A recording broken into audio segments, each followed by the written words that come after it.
Hello guys, and welcome to Mattsbeamer. Today's video is a little bit different. Today I'm going to review my daughter's first car, which is electric. And here it is. Oh, oops, 1 second.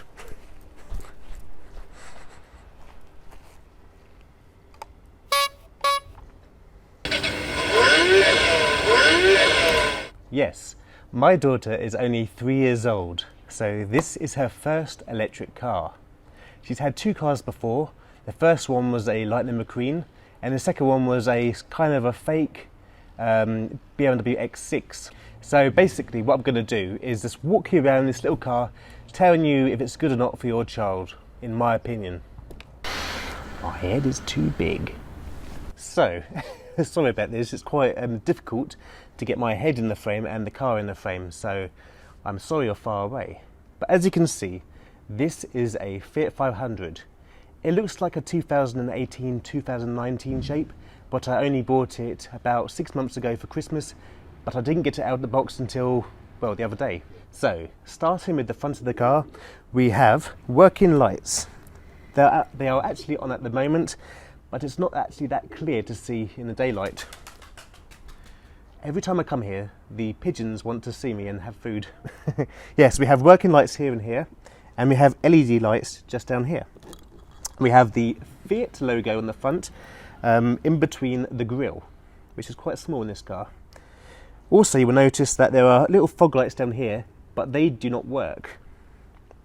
I believe if this was a real car, it would be the lounge spec, but I'm not too sure.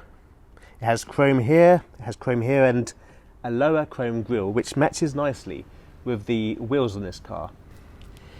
Looking at the side of the car, it's just the same as a bigger one. It actually looks like a proper Fiat 500. I hope my head's in the frame, sorry if it's not.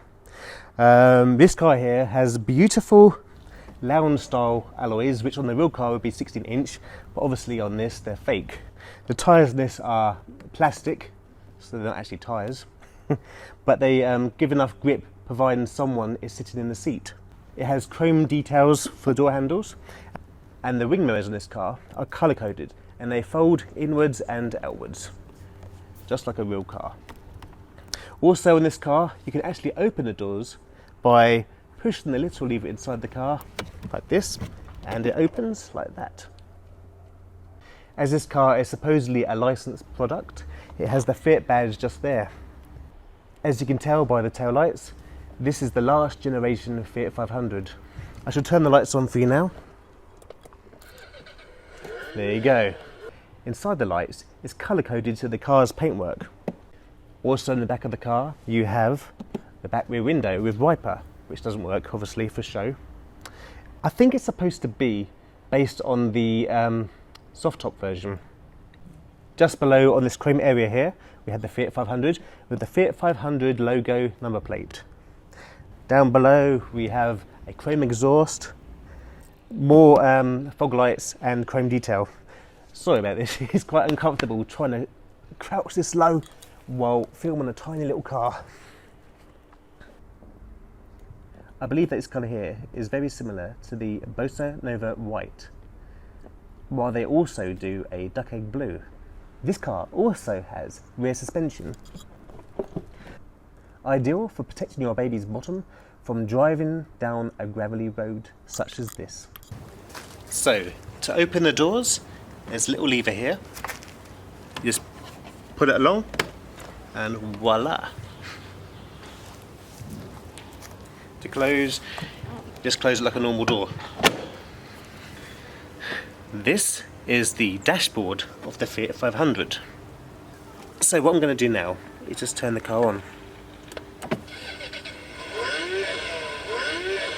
As you can see, or may see, or hear, that this car starts up with a revving noise, which is obviously not a Fiat 500.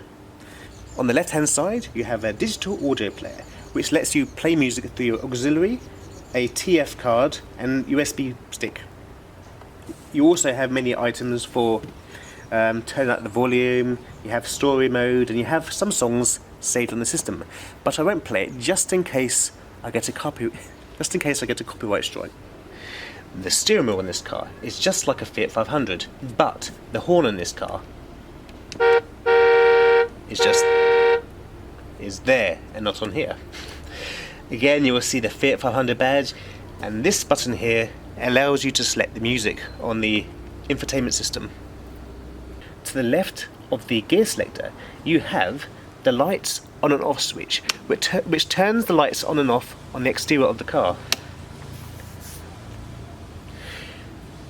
If you want to go forward in this car, you need to push forward or up on the gear shifter.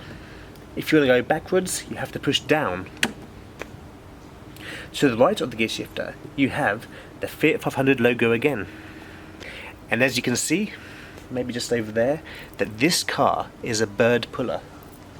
Also note that the speedo also lights up, and it is actually just like the real Fiat 500. Obviously it doesn't work, it's a sticker, but it looks very good. This car has two ways of moving it. You can use the accelerator down here, or you get a remote control, which I shall show you later. The seat in this car is made from plastic, but it looks like stitched leather. And also, it has a seatbelt just here for clipping your child in safely. Though this car only does 2 miles per hour. There is also a charging point here.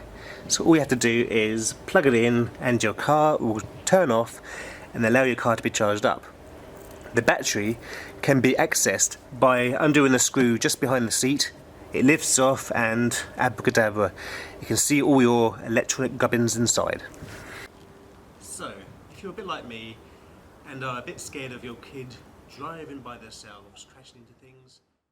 So, for some reason, I didn't notice that my microphone had shifted, which is why I'm doing a voiceover, to save you listening to what my armpit has to listen to on a daily basis. I was waffling on about this car having a remote control, which takes over the control from your child. But when it comes to the steering, if your kid is strong enough, they can still steer by themselves. You can control its limited top speed, its directions, and make it brake quicker.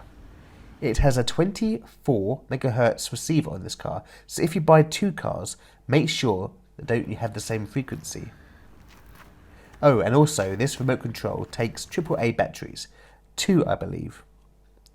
Now I'm going to attempt to show you the car in action by using the remote control.